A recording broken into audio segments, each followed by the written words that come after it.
Qui est lésé na dossier ya Fatou Kayembe? Ezali motuna oyo peut-être Boromituna. Nani yake kufunda Sheikh Mukadi Yamsi Yambe Blandine Mafuta? C'est Fatou Kayembe parce que Fatou Kayembe yé moto afingi. Yé moto alobi mabe pona ba mama oya poto. Mais moto oya fingi azui audace ya kokende kufunda. Kufunda na batu oyo bamiki kotalisa ye malamu ya vie. Fatou Kayembe ake kufunda batu oyo basungie a reconnaître mabe o asali. Yo Fatou Kayembe oyebi ke osali mabe te.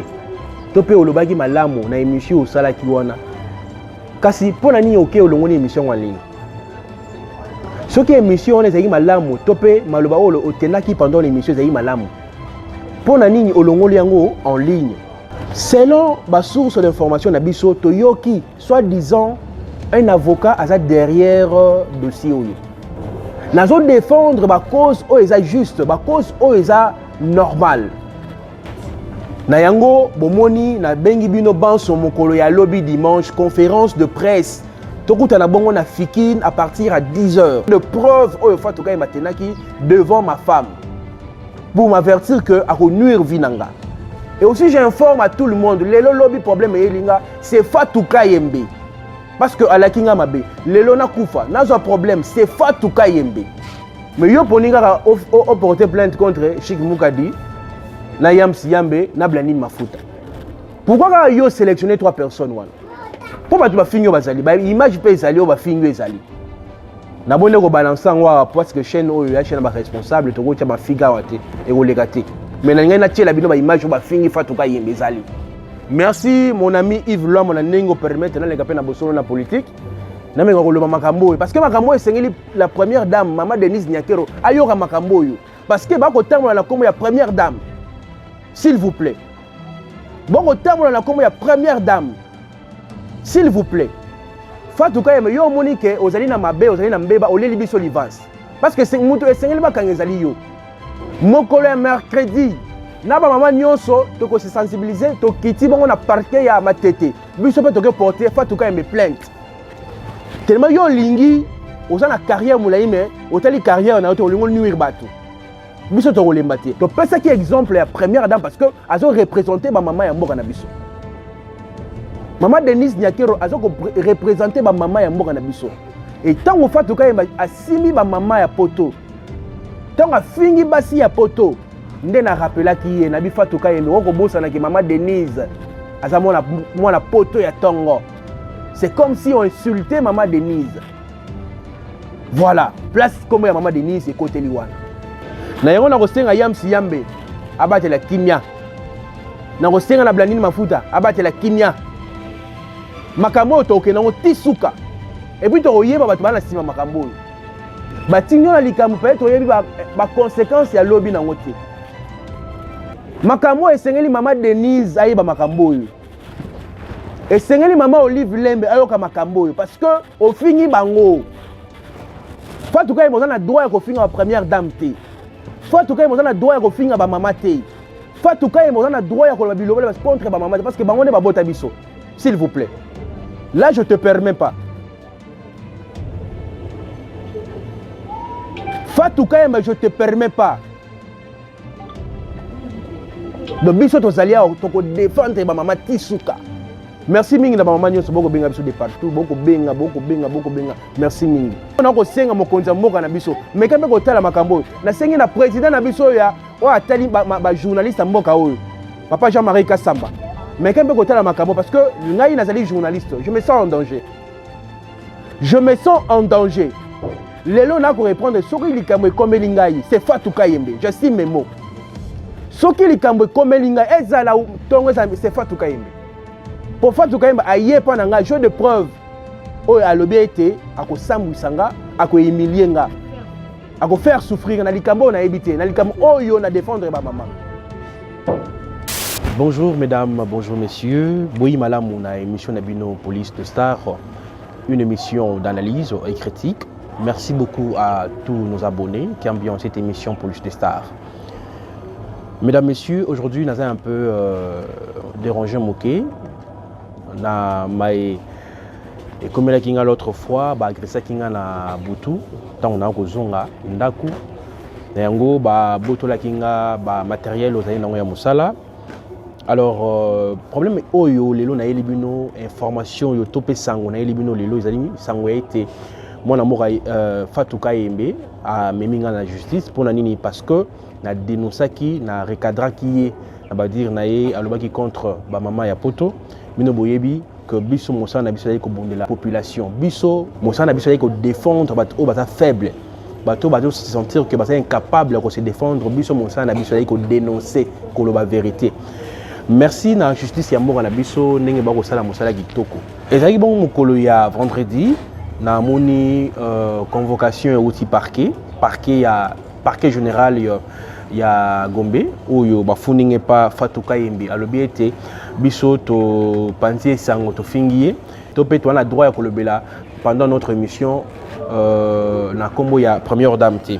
Alors je voulais éclaircir premièrement ce qui biso to kotisaki kombo ya première dame de la République, c'est parce que to lingaki to pe sa exemple pas Fatou Kayembe à comprendre que quand tant oiseau insulter ba maman tant ko finga ba maman na biso ya poto tant akolo ba maman ya poto bazali salité tant akolo ba maman ya poto bazali ba zozo ça veut dire que ba ndumba tant akolo ba maman ya poto ba yebi makamote pour ne pas tout dire et ni comme que Fatou Kayembe a touché na biso pe bana ya ba maman oyo bazana poto et sengeli biso to défendre honneur pe le kumu ya ba mama wana biso mosana na biso ezali ko défendre notre travail c'est faire voir na mutu oyo asali mabe to recadrer to zongisi na nzela po ete ayeba ke mai na sala ki ezali malamu te tangu lelo yo Fatou Kayembe alingi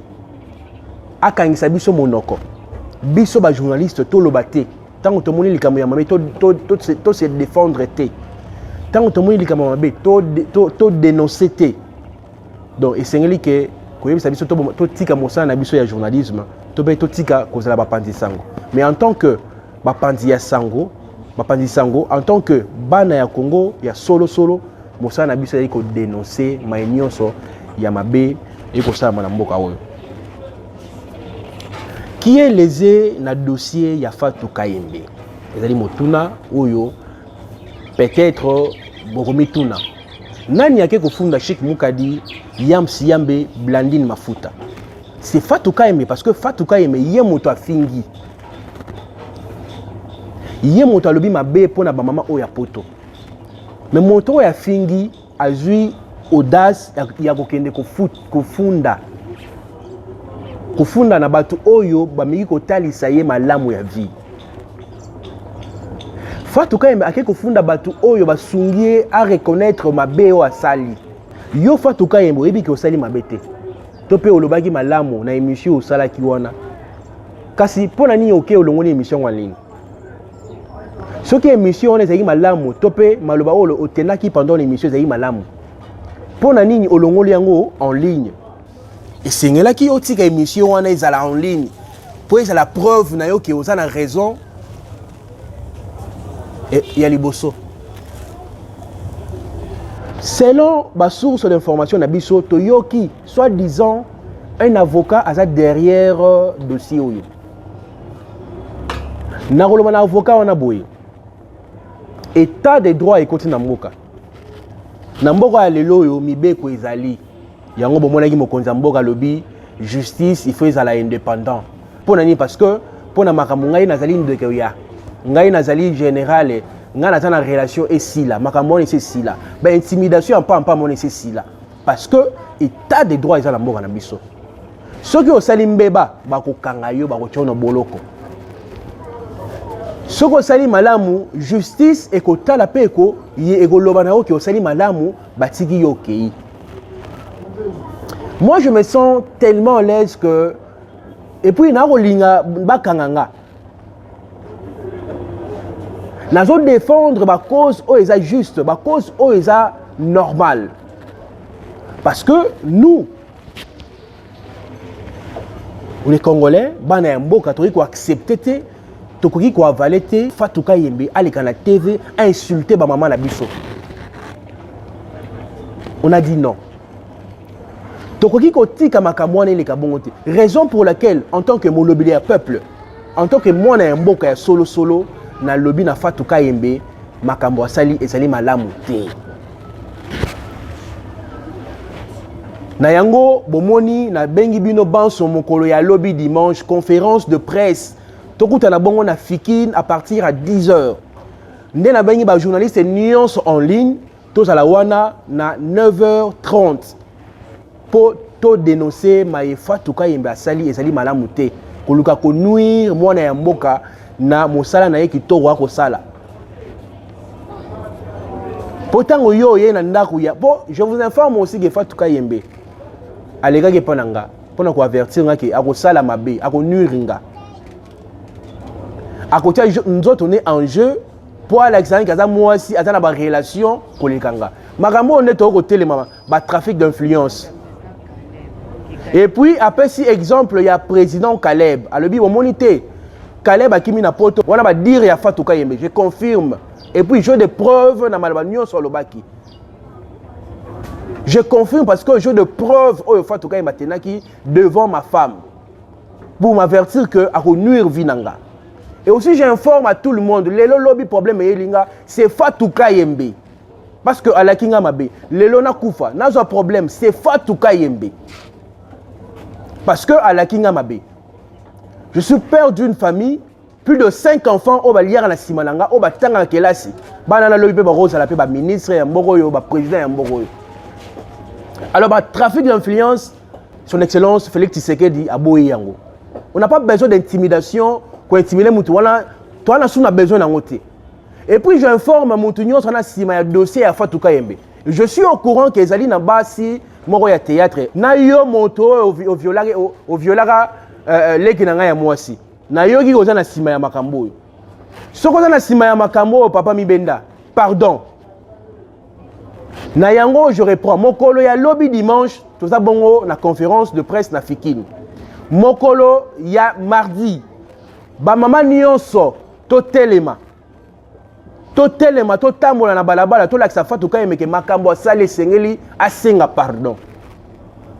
Makambo ne na bandiango mona okenango tina suka. Ngala za mutu ba intimidaka pa mpamba te. Po tango yo koloba ke ba finginga baleki na TV ba finginga, il y a de chaînes oyo na kopesa kombo awa oyo na ko citer ba kombo na ko tina bino ko tala ba finga ki Fatou Kayembe. Il y a des émissions ba fingi okuna. O biso to fingi na nuté. Il y a des émissions oyo ba fingi yo izali. Mais biso to recadrer yo na mabe oyo salaki.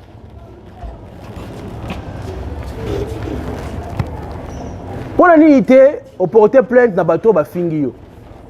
O ba fingi yo na ba émission mususu. Na po baza na bango. Mais yo poninga au porter plainte contre Chic Moukadi na Yamsi Yambe na Blanine Mafuta. Pourquoi yo sélectionner 3 personnes wana? Po ba fingi yo bazali, ba image pe ezali o ba fingi yo ezali. Na bonne ko balancer ngwa parce que chaîne oyo ya chaîne ba responsable to ko tia ba figa wate e ko legate. Mais na ngai na tiela bino ba image ba fingi Fatou Kayembe ezali. Na lingi bena tuna infraction biso to sali. Infraction ezanini oyo biso to sali Fatou Kayembe po akende ko funda biso na parquet général ya Gombe. Infraction ezali nini? Pour ce to la nie monsieur Baneliti Souka o ka presse moko to fingi Fatou Kayembe. To senga ginde na ANTPC président Masumu ameka mpe ko longola Fatou Kayembe na association wana parce que azo refléter image ya malamu te. To senga ginde na président Elombe o azali chargé sur la communication na ANTPC. Ba meka mpe ko longola Fatou Kayembe na ANTPC. Pourquoi? Parce que a fingi ba maman. Tant moto akozwa ndingisa to akozwa audace ya kofinga basi lokola ye e ko sanga pasi. Na yango yo lingi siko yo onuire mwana mboka parquet parce que a lobelo vérité. D'ailleurs yo ne faut féliciter nga. En tout cas monsieur en tout cas mamo salinga ba remarque et salinga bien. Mais yo le bitin ndenga salinga ba remarque be fona nuire. Il faut na l'accès que nga na za relation, na l'accès que nga na za mibale ya bazana mbongo et puis papa maître, très bien d'accord na yo. Yo mzengena ko financer mbongo ya transport na parquet to yebi ba comédien o bazana sima makambo yo. Et comme je dis, qui est derrière Fatou Kayembe? biso tozali bana ya mboka biso sengeli to sunga baye oyo bazana pouvoir ya koloba te ba o balingi ba koloba biso to koloba na place na bango biso to kosunga bango na place na bango po ete to loba vérité. Bona nanga lobby lundi à partir à 10h na bosolo na politique na koleka po to dénoncer ka makambo yo. Merci mon ami Yves Lwa mon nengo permettre na leka pe na bosolo na politique. Na me koloba makambo yo parce que makambo esengeli la première dame Maman Denise Nyakero ayoka makambo yo parce que ba ko terme na kombo ya première dame. S'il vous plaît. Bon ko terme na kombo ya première dame. S'il vous plaît. Voilà bon ko tuka première dame. Mais nga na kanisi a selon analyse na ngai. Fatou Kayembe yo monique ozali na mabe ozali na mbeba oleli biso livance. Parce que c'est mutu esengeli ba kangezali yo. Mutu esengeli ba kangezali yo parce que ou insulter ba maman ya poto. Mokolo ya mercredi na ba maman nyonso to ko se sensibiliser to kiti bongo na parquet ya matete. Biso pe to ke porter Fatou Kayembe plainte. Oui, esengeli pe to funda yo Fatou Kayembe. Tellement yo lingi ozana carrière moulayi mais otali carrière na oto lingo nuire bato.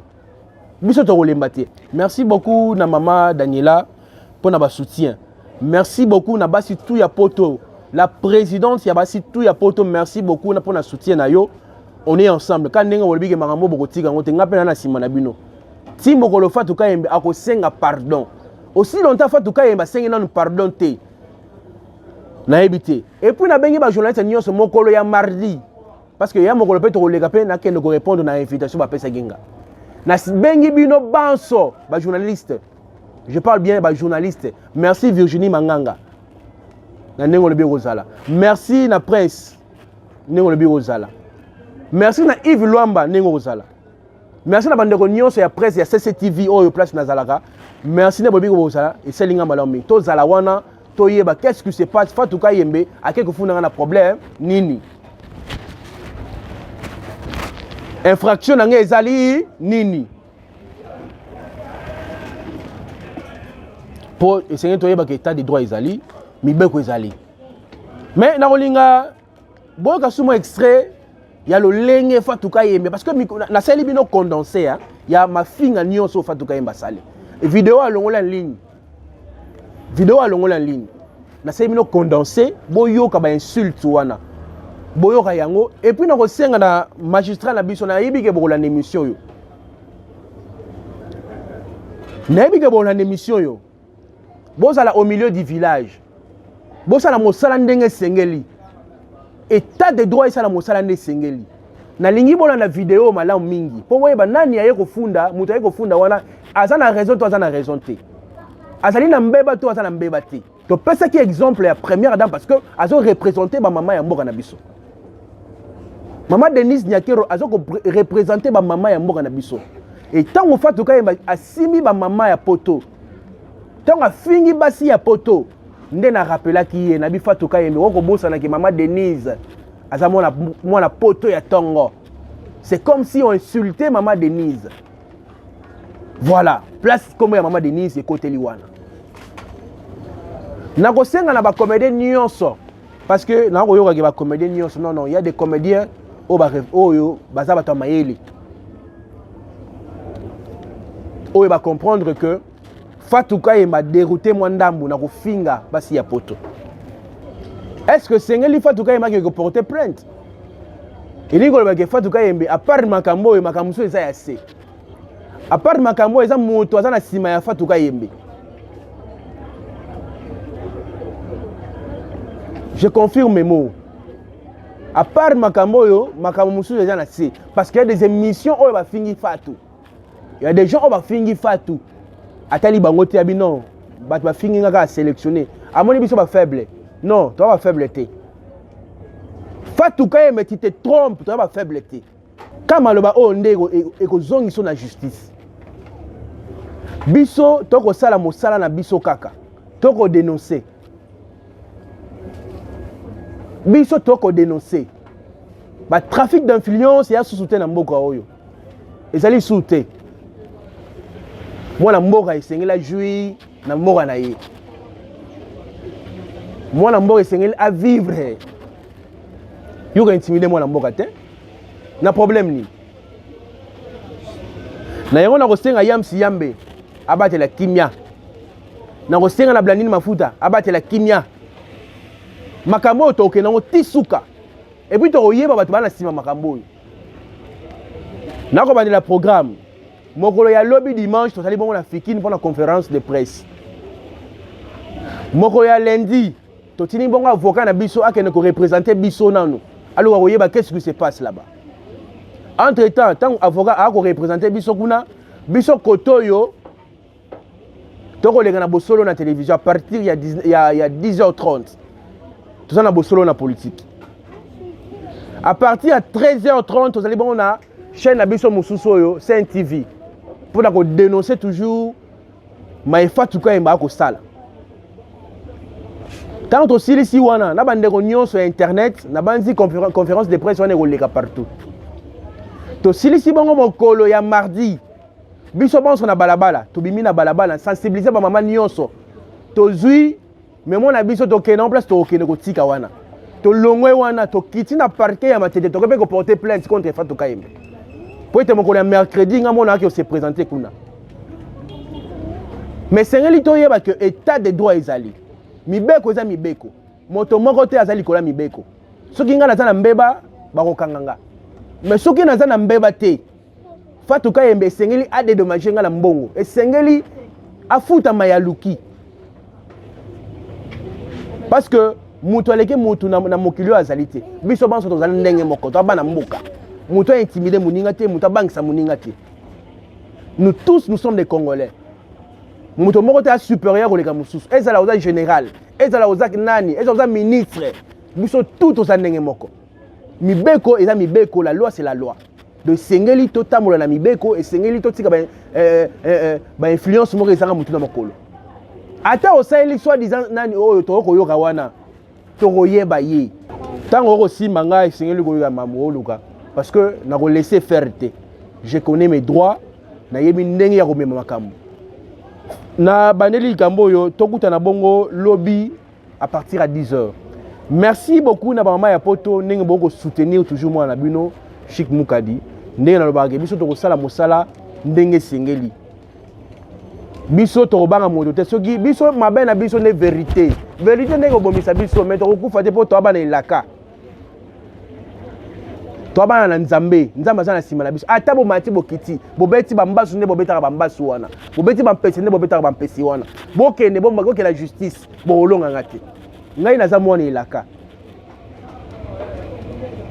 Na yango na yebisi bino boyi. Mutabatami alego na mayele. Peut-être Fatou Kayembe ba excité yo osa eloko peut-être yeba ba conséquences na ngote. Ba tinyo na likamu peut-être yeba ba conséquences ya lobby na ngote. Makambo esengeli mama Denise ayeba makambo yo. Esengeli mama Olive Lembe ayoka makambo yo parce que au fini bango. Fatou Kayembe na droit ya ko finga ba première dame te. Fatou Kayembe na droit ya ko finga ba mama te. Fatou Kayembe na droit ya ko ba bilobela contre ba mama parce que bango ne ba bota biso. S'il vous plaît. Là je te permets pas.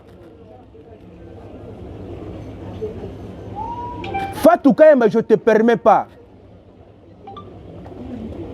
Le biso to zalia to ko défendre ba mama tisuka. Merci mingi na ba mama nyonso boko benga biso de partout, boko benga. Merci mingi. Na monike bozali bolingo ezali na monike bozala bolingo mwa na bino. Dossier ezali peut-être o azibiso na retard, dossier ezali likambo ya Fatou Kayembe. O lelo ya meminga na parquet akeko funa nga pona lobele vérité.